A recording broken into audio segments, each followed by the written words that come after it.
Tonight's story is about junk science. What is it? How does it work? And why does it make prosecutors in Brevard County, Florida think that dogs can smell murder? Oh, you can? Well, then prove it. Sometimes the criminal justice system... It was more like guilty until proven innocent. ...isn't all that just. Which stage of sleepwalking involves murder? That's scary. Of course it is. You don't give up, do you? I'm Jena Friedman, and this is Indefensible. This story involves a lot of characters, but at the center of it is a murdered woman, a man convicted of killing her, and an unlikely accuser who may or may not have a nose for crime. On July 13th, 1983, Detective Leroy Dunning of the Palm Bay Police Department responds to a reported homicide at the Fitzsimmons trailer park. Arriving at the scene, Dunning discovers the body of 55-year-old Helen Nardy, lying naked, dead, on the floor of her trailer home. Helen had been stabbed 26 times by 4 weapons. This was a really violent, dastardly act. Florida Today journalist John Torres. Whoever did this also covered up her body with a sheet. That's always the case when somebody feels real regret. So it was somebody who she most likely had an intimate relationship with. Right. At the time of her murder, Helen Nardy, mother of 3, had been living alone. Her husband had died a decade earlier, and her relationship with her kids was... I'll let Torres speak to that.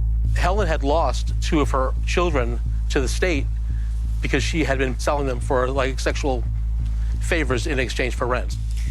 Oh, boy. Her other daughter, Mary Parkins, appeared to have a close relationship with Helen. She lived in a nearby trailer and was the first to discover Helen's body. When the cops show up, Mary runs out of her trailer and says, "Kermit didn't do it." And Kermit is? Kermit was Mary's husband. He was described as being uncooperative with the cops. He was also having sex with the victim, Helen Nardy. In murder cases, you always look at motive. According to court documents, Helen had a life insurance policy, and her daughter Mary was the sole beneficiary. So there are 2 people connected directly to Helen who, from the outside, look like prime suspects in her murder. Her daughter, who was the beneficiary of her life insurance policy, and her daughter's husband, who she was sleeping with. Correct. And yet, despite their possible motives, the lead detective in the case, Leroy Dunning, who was coincidentally Mary and Kermit's former landlord, focused the investigation on a young guy in the neighborhood named Gary Bennett. Gary was known to the cops. His parents were really bad alcoholics, and he himself was kind of in trouble a few times, nothing big.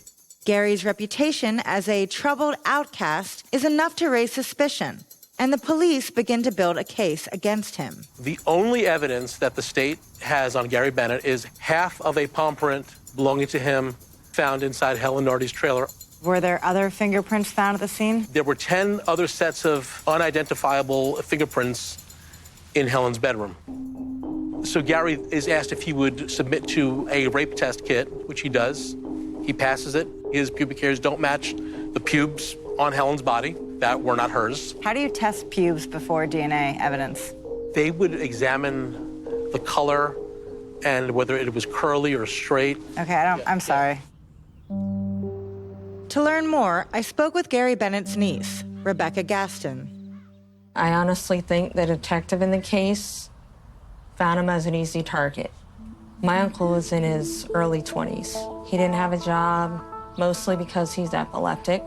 A guy who didn't have a job, early 20s, which is the same thing as saying didn't have a job. Yep. The only thing tying your uncle to the crime scene was a partial palm print found in the trailer. He never denied being in the trailer. He helped her carry in groceries. She was a neighbor, a nice lady to him. And yet, despite cooperating with police and little concrete evidence connecting Gary to the crime... Gary's been in prison almost 40 years. for something he didn't do. He's getting up there. He's over 60 years old now, and he wants to see any family he has left. He lost my father while being in there. He lost his mother. He doesn't want to die not being able to see the rest of his family. It makes me angry that he's been in there that long over a dog.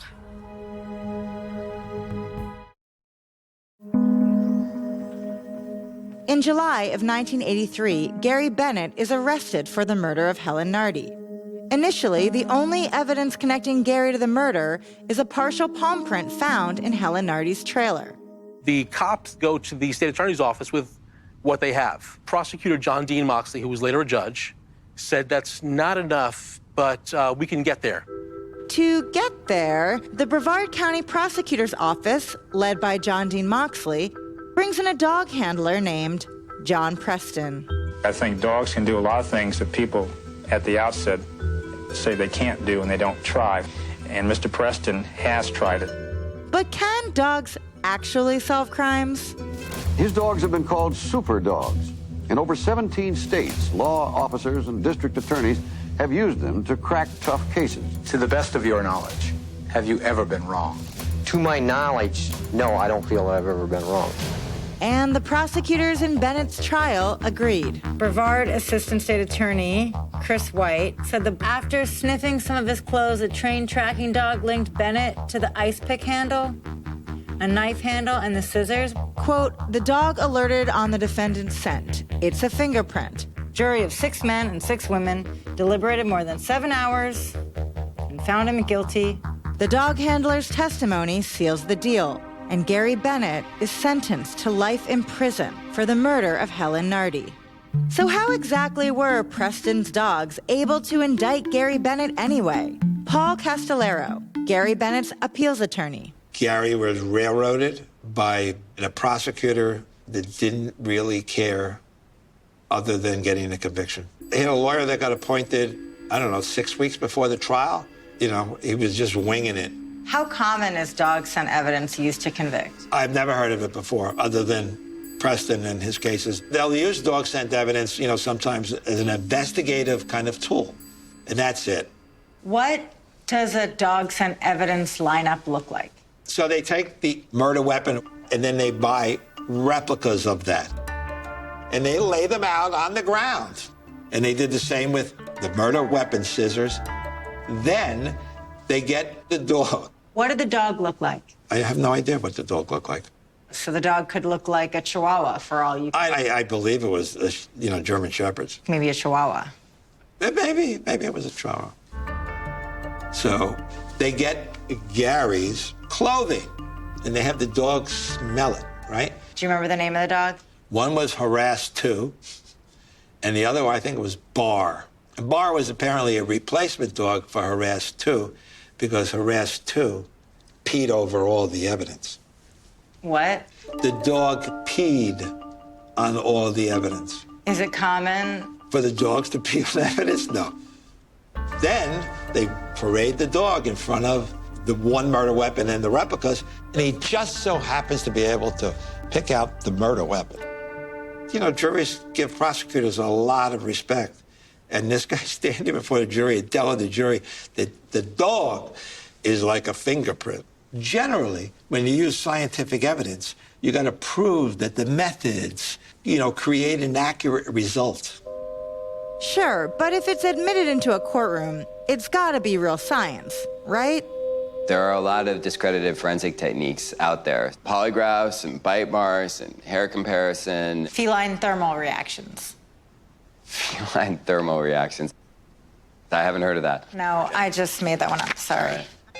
Chris Fabricant, Innocence Project lawyer and author of Junk Science and the American Criminal Justice System. So would you say forensic sciences are almost like astrology? I'm not into astrology. That's such a Libra thing to say. And do you happen to know I'm a Libra? You are a Libra? I am a Libra, yeah. Okay. Which type of forensic evidence is the most reliable? DNA, without question. On a scale from DNA, the gold standard, to magic 8 balls, how credible is dog scent evidence? Well, it's certainly much closer to the 8-ball than it is to the DNA. A great study took dog handlers and explosive sniffing dogs and distributed boxes, and the ones with red dots had explosive materials in them, and the ones without the red dots didn't. And the dogs generally alerted to the boxes with the red dots. But what nobody was told was that none of the boxes had explosives in them, and the dogs were alerting to what the handlers believed had the explosives. The biases, even unconscious biases, where the dog handler will unconsciously communicate to the dog, is a real thing. So then how is dog scent evidence credible enough to be admitted into a court of law? The only barrier of entry to any junk science is a judge, or any scientific evidence. Unlike consumer products that have to be tested and demonstrated reliable before it's unleashed on the public, there's nothing like that in forensics. It's just one judge in one case making one decision. So the judge can control what is admissible and what is not admissible in court? Absolutely. And then once you get into a trial, the gloves are off, and both sides are going to use whatever tools are available to them to win. Spoken like a true Libra. It will take more than 20 years and multiple wrongful convictions before John Preston and his junk science are ultimately proven to be fraudulent. In Brevard County alone, 3 other men, Juan Ramos, William Dillon, and Wilton Dedge, are all convicted with the help of Preston's dog scent testimony. Later, all 3 men are exonerated with DNA evidence. So why is Gary Bennett still in prison? An inmate at a Florida Department of Corrections institution. Gary Bennett. To accept this call, press 0. Hello? Hi, is this Gary? Yes, it is. How are you doing? I'm alive, that's all I can say. Gary Bennett has spent the last 39 years in a Florida prison for the murder of Helen Nardy. Dog handler John Preston, whose dog scent evidence led to Gary's conviction, was found to be a fraud. Yet despite that, Gary remains in prison. And I want the people to understand that just because the state says that I am a cold-blooded killer, I am not. I look at it this way. I can either cry or I can laugh. I listen to the newest jokes that I can hear. I try to laugh because I'm out of tears. Who are your favorite comedians? I wound up actually trying to commit suicide. And if my roommate hadn't have jumped down to a pool of blood, I would have died. Now I will not let the state get me that discouraged anymore. That would allow the state to win. And I'm not going to allow that. It's very inspiring that you are, continuing to fight. I appreciate that 100%, ma'am. You have 1 minute remaining. What do you think has to happen for you to be exonerated? As long as I get my name back, I really don't care.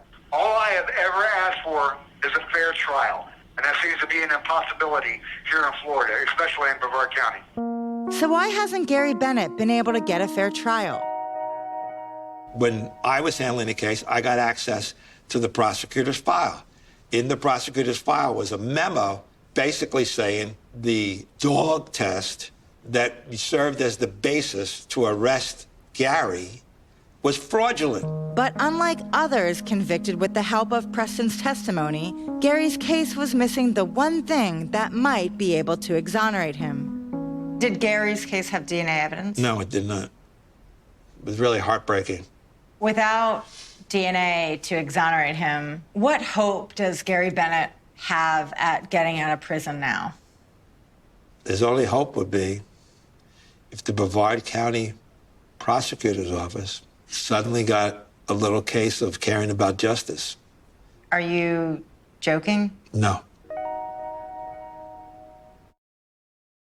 Do the Brevard County prosecutors have a conscience? The lead prosecutor, John Dean Moxley, did not respond to multiple requests to be interviewed. The district attorney who denied Gary's appeal, Norman Wolfinger, passed away in 2016. So we invited Gary Beatty, a 30-year veteran of the Brevard County DA's office, to discuss the office's record with us.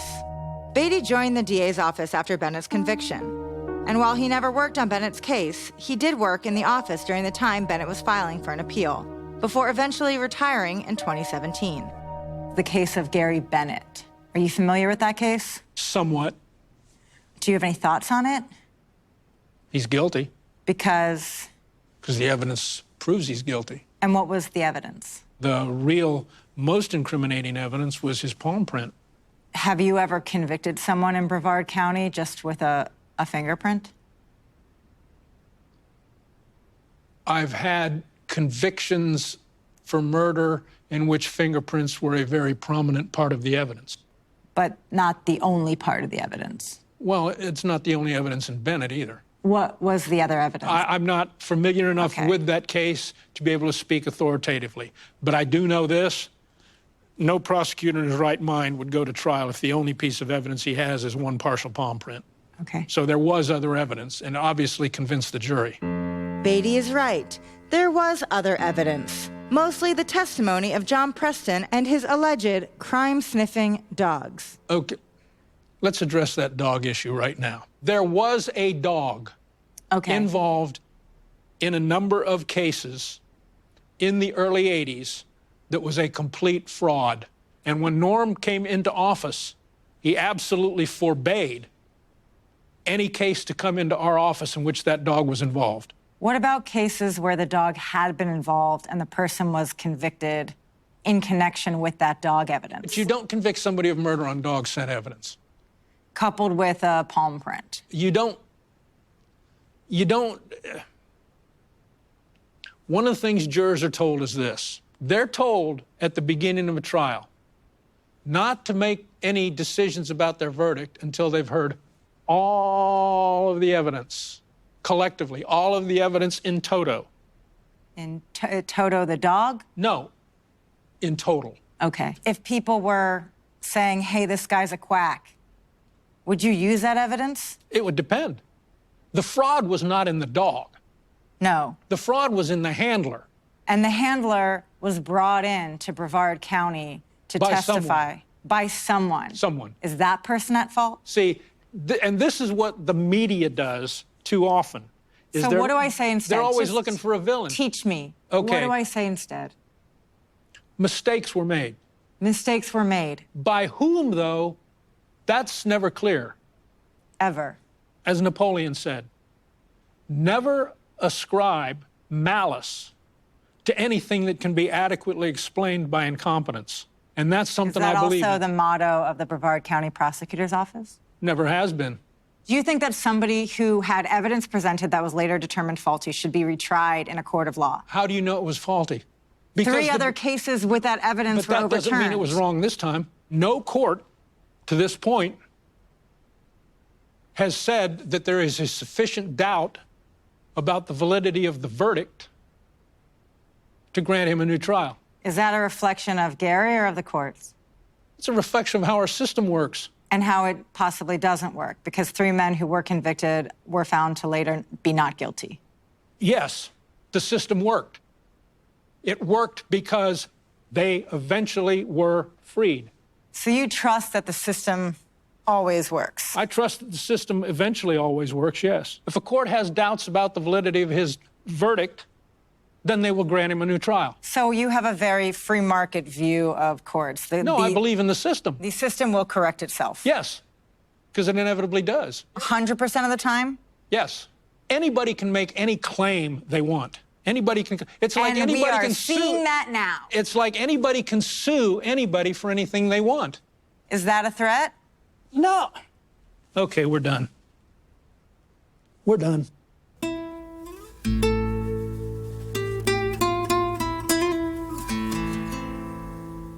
That's my first walkout. Maybe we'll never know who killed Helen Nardy, but we do know that the dogs used to convict Gary Bennett didn't bring the case closer to a just verdict. And while John Preston's dogs are no longer used to convict innocent people, other questionable science presented in courtrooms as evidence often is. And if we can't always trust judges or the legal system to weed out faulty forensic evidence, I guess it's up to us, the future jurors of America, to not be swayed by junk science. And by us, I mean all of you, since after working on this show, I'll probably never be allowed on a jury again.